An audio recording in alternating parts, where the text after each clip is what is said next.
বাংলাদেশ জাতীয়তাবাদী ছাত্রদল, শহীদ জিয়ার ঘোড়া দল, রামপাল উপজেলা শাখার পক্ষ থেকে সবাইকে আন্তরিক শুভেচ্ছা ও অভিনন্দন।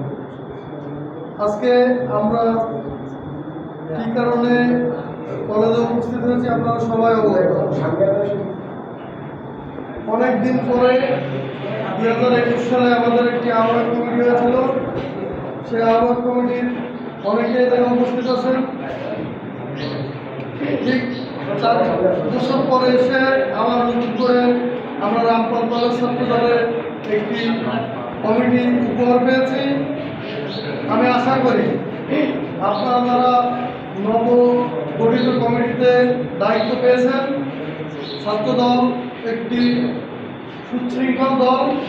এ জায়গায় শৃঙ্খলার কোনো অবনতি হলে ছাত্রদল কিন্তু বহিষ্কার করে।